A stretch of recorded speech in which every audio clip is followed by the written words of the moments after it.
Assalamualaikum warahmatullahi wabarakatuh. Yang pertama, yang terhormat kepada selaku dosen pengampu logika dan penalaran ilmiah, Ibu Ristika Mardiana MPD. Pada kali ini kami kelompok 4 akan mempresentasikan hasil observasi kami dan jurnal kami yang berjudul Makna Pengalaman Berorganisasi, Studi Interpretatif Fenomenologikal pada Anggota BSOKC FEB.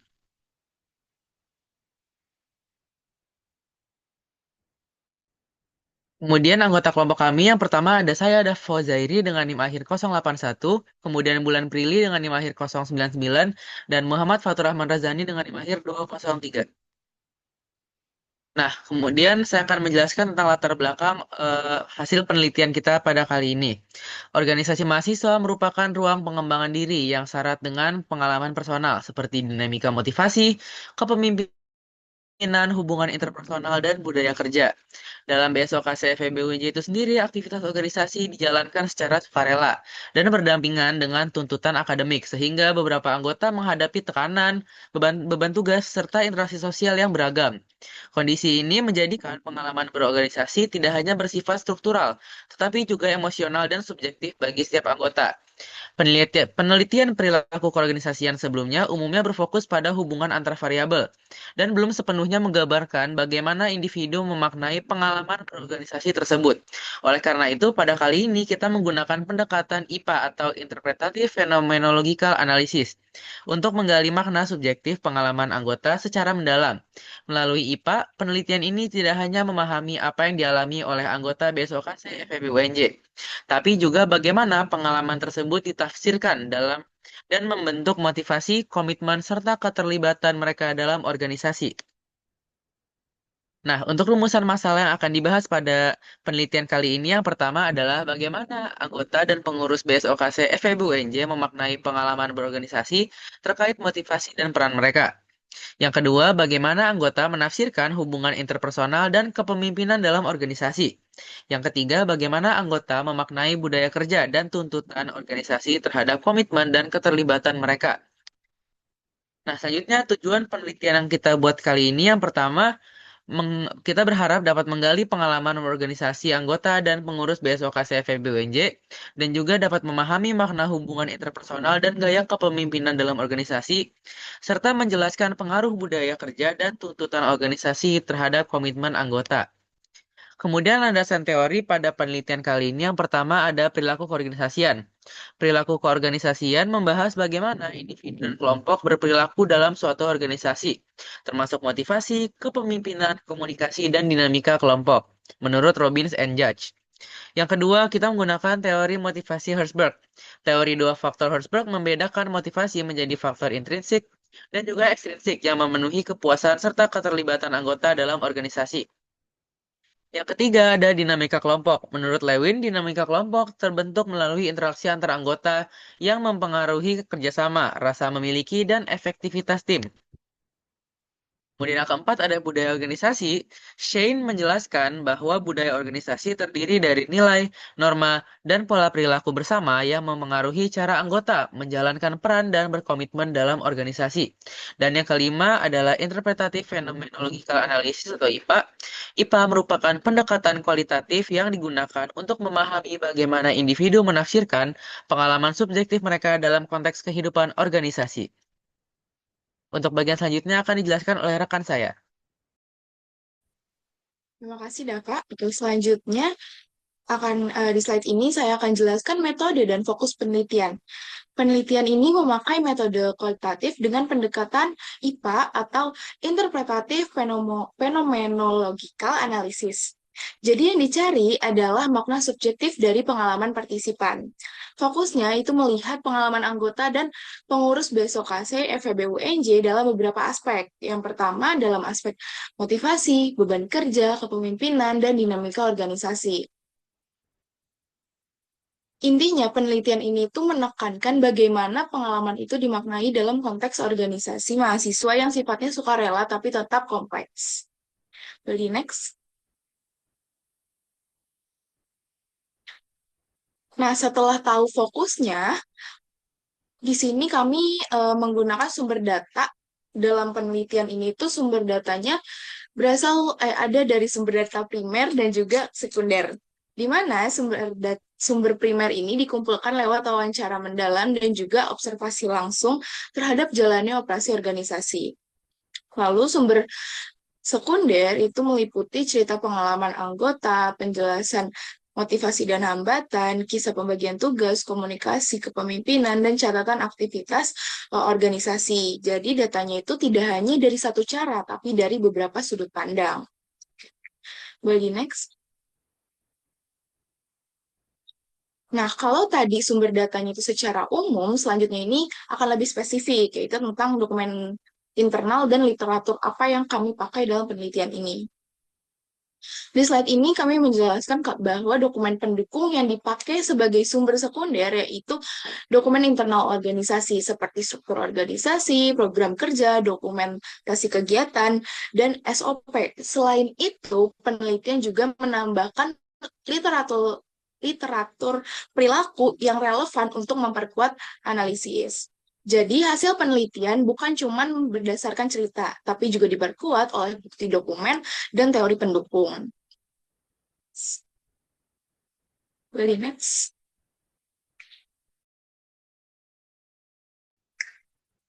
Berikutnya saya akan menjelaskan instrumen penelitian, yaitu alat utama yang kita pakai untuk menggali data.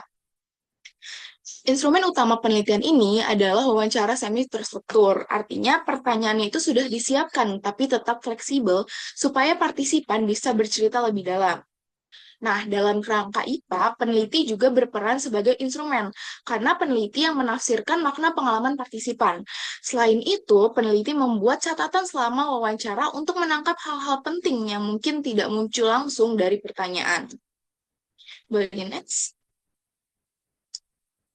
Nah, terakhir, supaya hasilnya bisa dipercaya dan ada langkah untuk menjaga keabsahan data dan juga reliabilitasnya.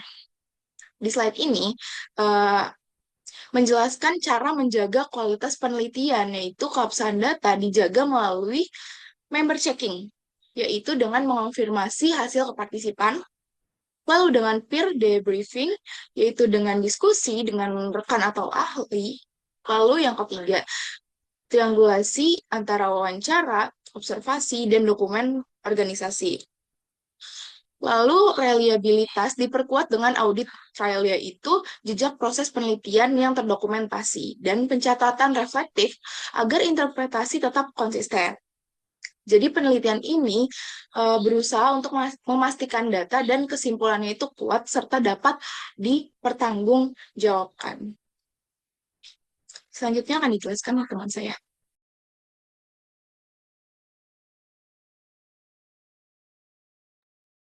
Baik, terima kasih Bulan. Selanjutnya kita akan memasuki hasil pembahasan kita pada artikel kami dari beberapa penjelasan sebelumnya. Kami menghasilkan 3 pertanyaan dan hasil jawaban yang utama. Yang pertama adalah pengaruh beban kerja dan program organisasi terhadap motivasi anggota. Jadi, pada pembahasan pertama ini, hasil wawancara menunjukkan bahwa mayoritas anggota memaknai beban kerja dan padatnya program organisasi sebagai faktor utama yang mempengaruhi naik turunnya motivasi mereka.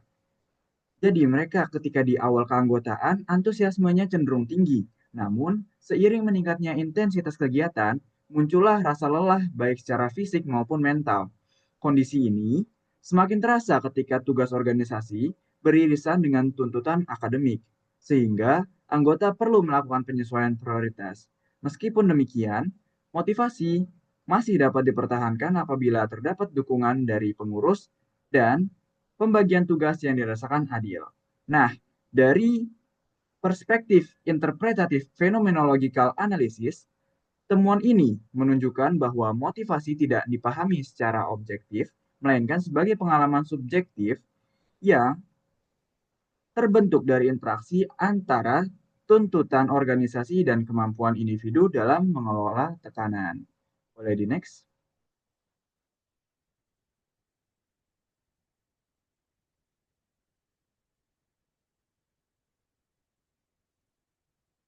Nah, selanjutnya Di pertanyaan kedua yang kami hasilkan adalah dari pengaruh perbedaan tingkat komitmen terhadap efektivitas kerjasama tim. Jadi, pada pembahasan kedua ini, wawancara kami mengungkapkan bahwa perbedaan tingkat komitmen antar anggota dirasakan secara jelas dan berdampak langsung pada efektivitas kerjasama tim. Nah, anggota dengan komitmen tinggi cenderung lebih aktif, konsisten, dan bersedia mengambil tanggung jawab tambahan, sehingga menjadi penggerak utama dalam tim. Sebaliknya, anggota dengan komitmen rendah sering menunjukkan ketidakkonsistenan dalam kehadiran dan penyelesaian tugas kuliahnya, yang kemudian menimbulkan ketimpangan antara beban kerja dalam organisasi dengan akademik kuliahnya. Nah, secara teoritis, dalam sudut pandang IPA, kondisi ini dimaknai sebagai dinamika emosional yang mempengaruhi rasa keadilan dan kebersamaan antar anggota. Nah, temuan ini menunjukkan bahwa efektivitas kerjasama tim tidak hanya ditentukan oleh struktur organisasi, namun juga oleh bagaimana anggota tersebut memaknai komitmen dan perannya dalam kelompok. Boleh di next?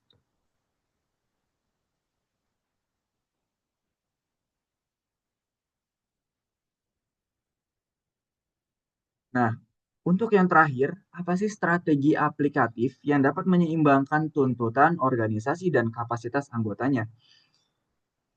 Jadi, mayoritas responden memandang bahwa strategi paling aplikatif dalam menyeimbangkan tuntutan organisasi adalah dengan memahami kapasitas individunya masing-masing. Komunikasi terbuka antara pengurus dan anggota mengenai pembagian tugas, tenggat waktu, serta kondisi akademik dipandang sebagai kunci utamanya. Strategi seperti fleksibilitas jadwal, kerja dalam tim kecil, dan evaluasi rutin dianggap paling realistis untuk diterapkan. Selain itu, dukungan emosional dan juga suasana organisasi yang tidak terlalu kaku membantu anggota tetap bertahan di tengah tekanan. Sehingga temuan ini juga sejalan dengan model dari Job Demands Research dan pandangan dari Robin and Judge yang menekankan pentingnya dukungan organisasi dalam menjaga keterlibatan. Dengan demikian, penelitian ini menunjukkan bahwa pendekatan yang manusiawi dan adaptif lebih efektif dibandingkan sistem yang terlalu struktural dalam konteks organisasi mahasiswa. Boleh di next?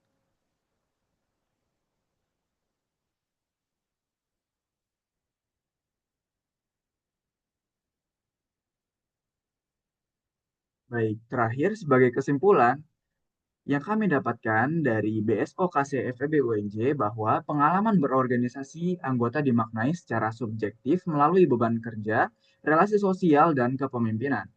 Beban kerja dan program padat mempengaruhi motivasi dan juga partisipasi dari anggota tersebut, terutama saat berbenturan dengan tuntutan akademik yang lumayan padat.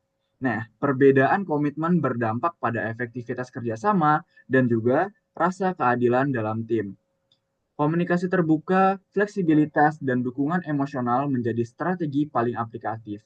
Pendekatan IPA juga menegaskan bahwa motivasi dan keterlibatan terbentuk dari proses pemaknaan personal dalam organisasi mahasiswa.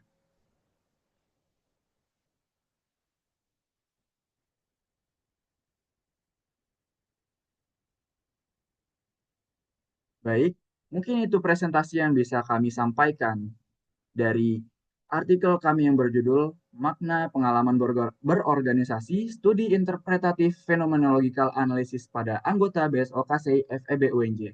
Sekian dan terima kasih. Mohon maaf bila ada kekurangan. Wassalamualaikum warahmatullahi wabarakatuh.